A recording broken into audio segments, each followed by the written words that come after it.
드리는 겟세마네 특별 세대 기도회 신앙 고백함으로써 첫날을 시작하겠습니다. 나는 전능하신 아버지 하나님 천지의 창조주를 믿습니다. 나는 그의 유일하신 아들 우리 주 예수 그리스도를 믿습니다.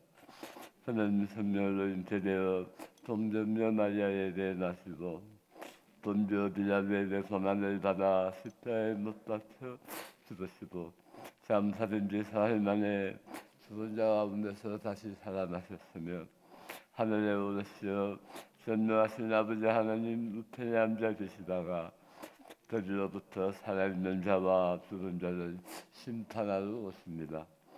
나는 성령을 믿으며 불판 봉조회와 성도의 교제와 죄를 용서받는 것과 몸의 부활과 영생을 믿습니다. 아멘. 찬송가 143장.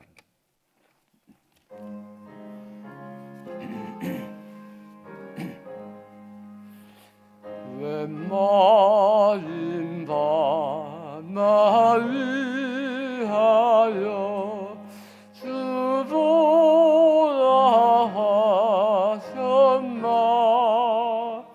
왜 눈에 아픈 날 위해 은혜 받으셨나. 내 지은 죄 다 지시고 못 박히셨으니 웬일인 밤 웬은행 밤 그 사람 쓰셔라. 주 십자가 못 박힐 때 그 해보지고 그 밝은 빛 하리워서 한밤 배웠네. 십자가 배할 때에 그 일이 고마워. 내 얼굴 함이 못들고 눈물 흘리도다. 눈으로도 눈물로서 못 갚을 줄 알아. 몸 밖에들이 받았어. 이 몸 받습니다.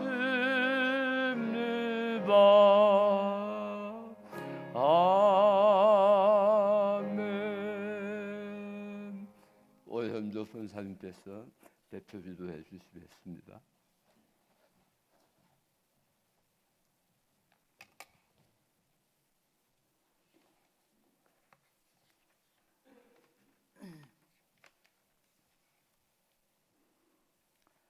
우리의 주인 되시는 하나님, 은혜를 감사드립니다. 지난밤도 편히 쉬게 하시고 이른 새벽 주의 전에서 기도로 하루를 시작하게 하심을 감사드립니다. 오늘 하루도 하나님께서 지으신 모든 만물을 통하여 예수님의 보혈로 구원받은 자들을 통하여 또 그 가운데서 이 자리에 참석하신 저희들을 통하여 홀로 영광 받으시기를 원합니다. 오늘부터 예수님의 공생의 가운데 마지막 기간인 고난 주간을 맞이하여 겟세마네 특별 새벽 기도회를 가지게 되었습니다. 예수님의 십자가 보혈이 아니면 죄와 허물로 인하여 영원히 죽을 수밖에 없는 저희들을 구원해 주시기 위하여 조롱과 멸시를 당하시고 십자가에서 피 흘리신 예수님의 은혜를 기억하며 잃어버린 영혼들을 향하신 하나님의 사랑을 다시금 깊이 깨달아 알기를 원합니다. 이 한 주간 예수님의 고난을 깊이 묵상하며 놀라운 그 은혜에 감사하는 하루하루가 되게 하옵소서. 다음 주일에는 아직도 성전 예배에 참석하지 못하는 성도들을 초청하여 함께 예배 드리기를 원하여 주님 만나러 갑니다라는 표 아래 합심하여 간절히 기도하고 있습니다. 초청을 받는 자마다 응답하게 하시고 성전에 나오기를 원하는 마음이 생기도록 성령께서 일깨워 주시옵소서. 잠들었던 신앙의 의식들이 깨어나도록 도와주시옵소서. 준비하고 진행해야 하는 것들이 차질 없이 잘 이루어져서 주일 예배에 성도들이 차고 넘치기를 간절히 원합니다. 말씀을 전하실 목사님에게 성령 충만의 은혜가 함께하여 주시옵소서. 말씀 가운데 우리 자신을 비추어 보고 깊은 깨달음이 있기를 원합니다. 저희들에게 잃어버린 영혼, 소망 없이 살아가는 영혼을 전도하기를 원하는 강한 열망들이 되살아나게 하여 주시옵소서. 모든 말씀을 주 예수 그리스도의 이름으로 간절히 기도드렸습니다. 아멘.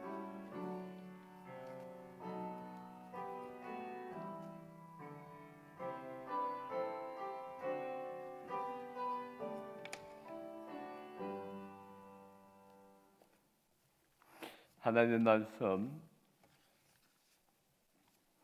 마가복음 11장 15절에서 25절입니다. 제가 발음이 좋지 않아서 모든 분들 함께 합독을 하겠습니다. 15절부터 25절까지 함께 천천히 합독하면서 묵상하겠습니다. 같이 시작하겠습니다. 시작. 그들이 예루살렘에 들어가시니라. 예수께서 성전에 들어가사 성전 안에서 매매하는 자들을 내쫓으시며 돈 바꾸는 자들의 삶과 비둘기 타는 자들의 의자를 불러 엎으시며 아무나 물건을 가지고 성전 안으로 지나다님을 허락하지 아니하시고 이에 가르쳐 이르시되 기록된 바 내 집은 만민이 기도하는 집이라 칭함을 받으리라 하고 하지 아니하였느냐. 너희는 밤도의 소굴을 만들었도다 하시매 대제사장들과 서기관들이 듣고 예수를 어떻게 죽일까 하고 꾀하니 이는 우리가 다 그의 교훈을 놀랍게 여김으로 그를 두려워함이더라. 그리고 날이 저물매 그들이 성 밖으로 나가더라. 그들이 아침에 지나갈 때에 문화와 나무와 뿔잎에 마른 것을 보고 베드로와 샘바리나 설렵자오되 랍비어 보소서 저주하신 무화과 나무와 말란 말이다. 예수께서 그들에게 대답하여 이르시되 하나님을 믿어라. 내가 진실로 너희에게 이르노니 누구든지 삶대로 들리어 바다에 던져지라 하며 그 말하는 것이 이루어질 줄 믿고 마음에 의심하지 아니하면 그대로 되리라. 그러므로 내가 너희에게 말하노니 무엇이든지 기도하고 구하는 것은 받은 줄로 믿어라. 그리하면 너희에게 그대로 되리라. 서서 기도할 때에 아무에게나 해밀할 것은 용서하라. 되게 하려야 하늘에 계신 너희 아버지께서도 너희 선물을 사하여 주시리라 하십니다. 아멘. 이 말씀을 가지고 목사님 나오셔서 기도하면 빛과 기도의 능력이라는 제목으로 말씀 전하실 때 선언해 받으시기 바랍니다.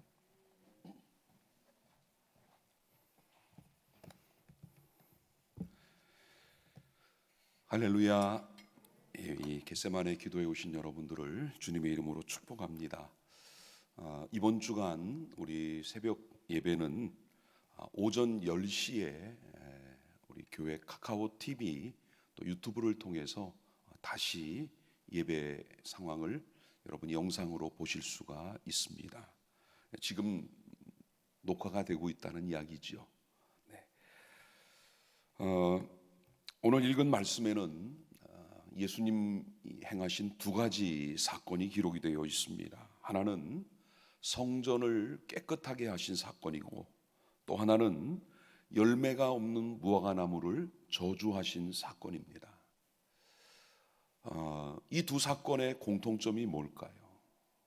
이 두 사건을 연결할 수 있는 고리가 있다면 그게 뭘까요?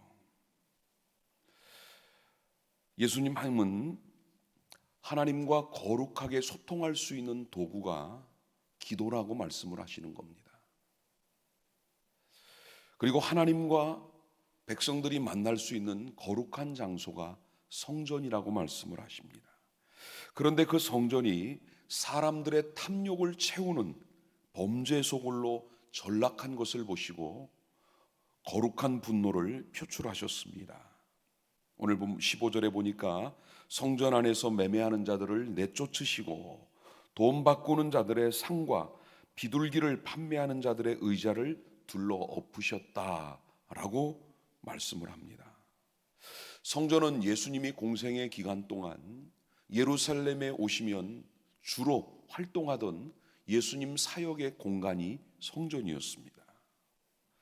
예루살렘 성전에는 제사가 드려지는 성전 본당 외에도 제사장의 뜰이 있었고 이스라엘의 뜰 그리고 여인들의 뜰 그리고 마지막 바깥에는 이방인의 뜰로 구성이 되어 있지요. 오늘 15절 16절에 나오는 이 성전 안이라는 말은 본당 건물을 말하는 것은 아니에요. 가장 넓고 바깥에 있는 이방인의 뜰입니다. 그러나 아무리 본당에서 멀리 떨어진 곳이라 해도 그곳은 성전 아니지요. 예수님은 이곳에서 평소에는 전혀 예수님에게 볼 수 없었던 과격한 행동을 하십니다. 예수님이 이런 분노를 발하신 이유는 한 가지예요. 만민이 기도하는 집일 이 성전을 강도들의 소굴로 만들어버린 것에 대한 분노입니다.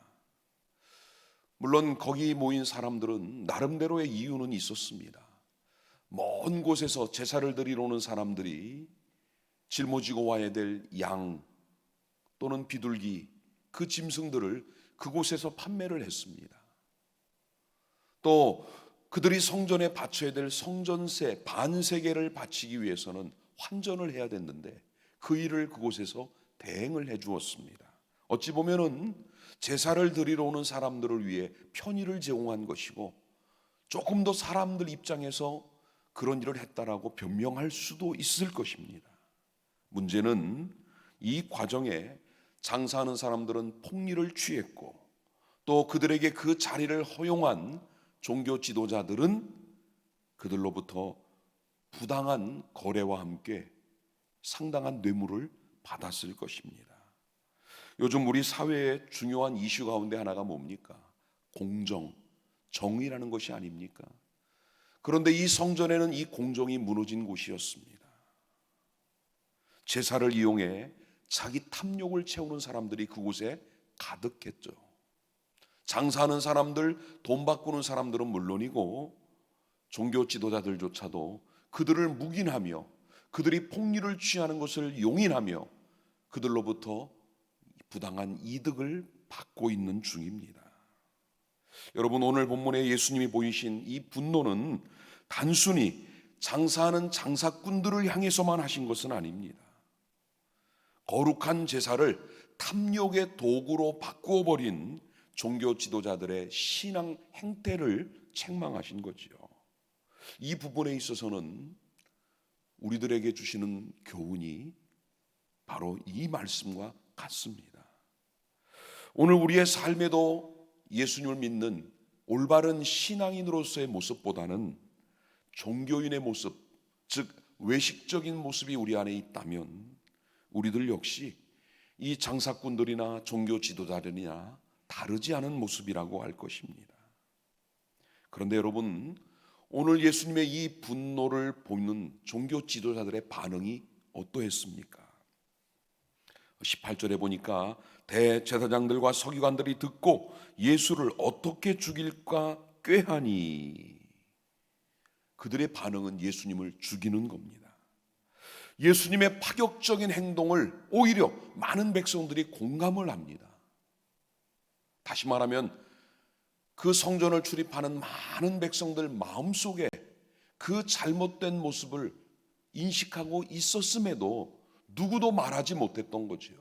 누구도 앞에 나서서 그 일을 지적하지 못했는데 예수님이 그 문제를 해결하시자 백성들은 속으로 공감하고 그 일을 당연히 받아들입니다. 그런데 그 모습이 누군가에게는 보기 싫은 모습이에요. 도저히 용납할 수 없는 모습이 되는 겁니다. 결국 그들은 예수님을 죽이려는 계획을 세웁니다. 사실 여러분, 무지한 백성들보다도 이 종교 지도자들의 모습이 더 잘못되어 있지요. 하나님의 성전, 기도하는 하나님의 집이 장사꾼의 소굴이 되어 있는데도 그들은 누구 하나 그 문제를 제기하지 않았습니다. 오히려 그것을 바로잡으려는 예수님을 죽이려고 했다는 거예요. 포르투갈의 노벨상 문학상을 받았던 주제 사라마구라는 분이 쓰신 눈먼 자들의 도시라는 책이 있습니다. 이 책의 내용은 한 도시에 있는 거의 그 마을 사람들 대부분이 무슨 병인지도 모르고 하나 둘씩 실명을 합니다. 눈이 보이질 않는 거예요. 그러면서 사회의 전반적인 모습들이 다 붕괴가 되기 시작을 해요. 사람들이 눈이 다 희미해지다 보니까 모든 시스템이 무너지는 거지요. 그런데 그 마을에 눈을 뜬 사람이 있습니다. 눈이 멀쩡한 사람이 있어요. 오히려 그 사람이 이상한 사람 취급을 받는 겁니다. 전부가 눈이 멀어가는데 정상인 사람이 오히려 문제가 되고 있는 거죠. 오늘 우리 사회가 그렇지 않습니까? 이것도 저것도 여기저기 모든 부분들이 지금 무너지는데 정상적인 사람이 정상적인 것이 찾아보기 힘들 만큼 무너진 오늘 우리 사회의 모습을 보면서 또 우리 신앙의 모습도 그래요. 지금이 정상적인 예배입니까? 정상적인 신앙생활을 우리가 지금 하고 있습니까? 아니잖아요. 코로나가 우리의 모든 것을 지금 다 흔들고 무너뜨려 버렸습니다. 그런데도 우리는 거기에 전혀 반응이 없고 관심이 없습니다. 비대면 온라인 예배, 다시 성전 예배가 시작이 되었는데도 전혀 거기에 반응을 보이지 않아요. 지난 1년간 교회가 어떤지 궁금하지 않습니까? 나는 못 가지만 교회에는 지금 무슨 일이 일어나고 있는지, 뭘 하고 있는지 궁금하지 않습니까? 당연히 궁금해야지요. 궁금하면 달려와서 봐야지요. 어느 목사님이 모임에서 그런 말씀을 하시더라고요. 코로나가 진행되는 동안 정말 교회를 사랑하는 사람이 누군가, 정말 교회를 위해 기도하는 분이 누군가가 누군지를 알게 되었다라는 말씀을 하시더라고요. 공감이 되었습니다. 정말 누가 교회를 사랑하는가? 저는 우리 교회가 자랑스럽습니다. 100년이 넘는 역사가 그냥 지나간 역사가 아니고 정말 하나님의 은혜로 차곡차곡 채워진, 쌓여진 그런 우리 교회라는 것이 너무나 자랑스럽습니다. 그 목사님이 하신 말씀 중에 이런 말이 있더라고요. 그 목사님의 교회에 나이 드신 성도님들이 그렇게 생각을 한대요. 코로나로 예배를 성전에 못 드리고 당연히 성도들이 헌금도 못하고, 그 교인이 하신 말씀이 교역자들 사례비나 제대로 줄래나, 그러면서 그 나이 드신 성도님들이 그 주 평일에도 교회를 찾아와 모아놓은 헌금을 드리고 와서 혼자 기도하고 가고, 그 모습을 보면서 그 목사님의 마음이 그렇게 뜨겁더랍니다. 우리 교회가 바로 그런 교회였습니다. 작년 한 해 정말 많은 성도님들이 교회는 잘 있나, 목회자들은 잘 지내나, 성도들은 다 잘 있나, 전부가 여기에 관심을 가졌습니다. 그런데 이 방역 단계가 낮아지며 예배가 점점 회복이 되고, 지금 우리는 거의 이 좌석수의 모든 예배 불편함 없이 예배를 드립니다. 그런데 아직도 여기에 관심이 없어요. 마음이 가지를 않고 몸이 따라가지를 않습니다. 돌아오는 주일은 부활주일입니다. 우리를 대신하여 우리의 죄를 대신 지고 죽으신 예수님이 부활하신, 우리 기독교회가 세워진 가장 중요한 날이 이 부활절입니다. 성전을 향한 우리의 신앙, 그리고 예배를 향한 우리의 간절함들이 다시 회복되는 시간이 되시기를 주님의 이름으로 축복합니다. 이어지는 두 번째 사건이 열매 없는 무화과나무를 저주하신 내용입니다. 베드로가 뿌리째 말라버린 무화과나무를 보고 깜짝 놀랍니다. 어찌된 일인지 예수님에게 물었습니다. 베드로는 그 전에, 오늘 이 사건 전에 예수님이 하신 말씀, 열매는 없고 잎사귀만 무성한 무화과나무를 보시고 사람이 그 나무에서 영원토록 열매를 따먹지 못할 것이라 말씀하신 내용이 생각이 났습니다. 사실 이 상황이 벌어진 시기는 계절적으로 볼 때 무화과 열매가 맺힐 때는 아니었지요. 당연히 열매가 없는 것은 그 시대에 아직은 때가 되지 않았기 때문입니다. 이 사실을 예수님이 모르셨겠습니까? 유대 땅에서 낳고 자라신 예수님이 무화과가 언제 맺히는지를 모르실 리는 없지요. 그런데 왜 이 무화과 나무를 저주하셨을까? 예수님은 제자들에게 교훈을 주시는 겁니다. 이 무화과 나무는 결국 저주를 받고 말라 버리지요. 예수님은 그 앞에 성전을 향해 가시던 중 멀리 무화과 나무 잎사귀가 무성한 곳을 보셨습니다. 그 나무가 잎사귀가 무성하니 열매도 있겠다. 그리고 그 열매를 찾았지만 그 무화과는 열매는 없고 잎사귀만 무성했습니다. 결국 예수님의 저주를 받았고, 결국 이 무화과 나무 사건도 앞에 성전의 사건과 연결이 됩니다. 성전을 강도의 소굴로 방치했던 종교 지도자들처럼 예수님을 믿는다는 이름은 가졌어요. 그런데 그 삶의 아무 열매도, 능력도, 세상을 향한 영향력도, 하나님을 향한 뜨거운 열정도 아무것도 없는 그런 우리의 신앙을 오늘 예수님은 말씀하시는 거지요. 종교 지도자들이 자신들의 경제적 이익을 위해 장사꾼들을 용납했던 것처럼 백성들도 마찬가지예요. 그 성전을 드나들며 제사를 드리고 성전세도 냈지만 누구 하나 잘못을 잘못이라고 지적하지 못했고, 또 그 속에 자연스럽게 동화되어 있던 백성들의 모습이지요. 다시 말하면 이스라엘 백성들의 삶에는 예수님이 기대하신 어떤 거룩함, 어떤 인애, 어떤 긍휼, 전혀 그런 모습을 볼 수 없습니다. 이제 예수님은 그들이 성전을 오고 가는 길에 늘 보아왔던 그 무화과 나무를 보면서 이 나무가 말라 죽어가는 모습을 보며 자신들의 현재 모습을 보고 장래 모습을 발견하라고 이 일을 행하셨던 거지요. 오늘 우리들에게도 이 교훈은 동일하게 적용이 됩니다. 우리도 성전을 드나드는 사람들이에요. 예배를 드리러 왔다 돌아가는 사람들, 명색이 우리도 그리스도인들, 신앙을 가진 사람들이에요.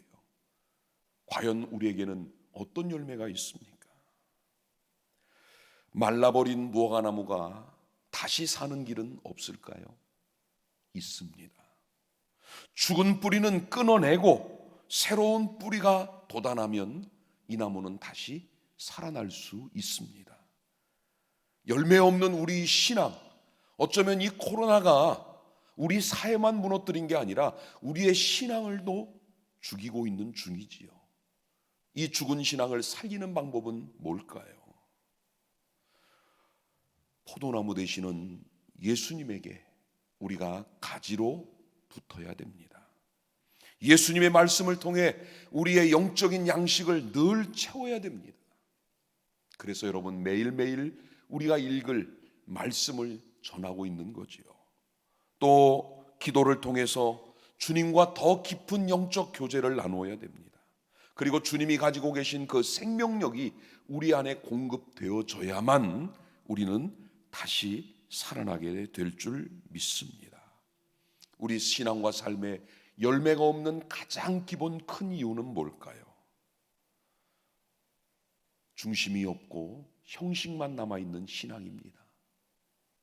머리로 믿는데 가슴이 없고 행동이 따르지 않는, 그리고 예수님과 더 친밀해지지 못한 채 일정 거리를 두고 예수님을 따라갔던 베드로, 결국 부인하고 말았던 것과 동일합니다.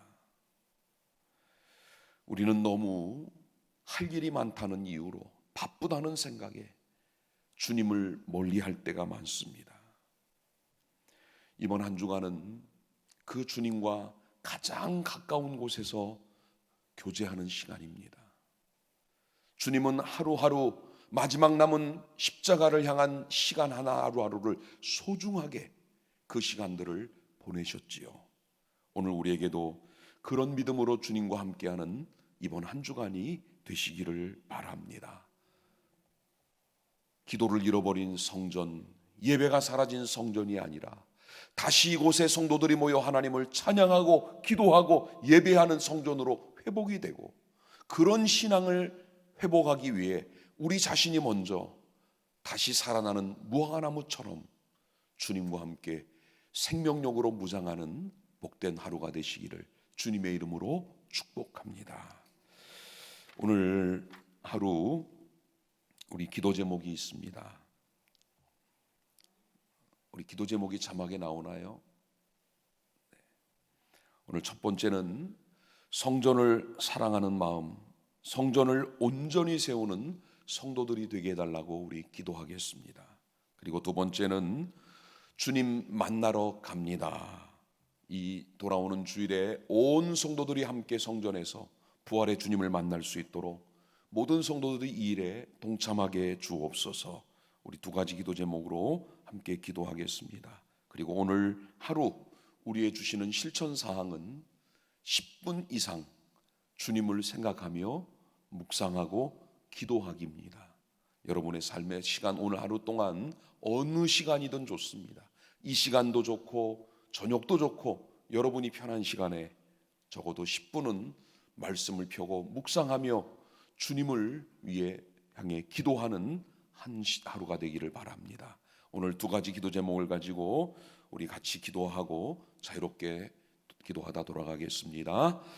사랑과 은혜 아버지 하나님, 감사합니다. 성전을 사랑하셔서 그 성전을 다시금 하나님을 예배하는 거룩한 곳, 기도의 장소가 되게 하셨던 우리 주님, 그리고 열매 없는 무화과나무를 책망함으로 우리 삶에도 신앙의 열매를 기대하시는 우리 주님, 오늘 이 말씀처럼 다시 한번 우리의 신앙이 살아나고 회복되기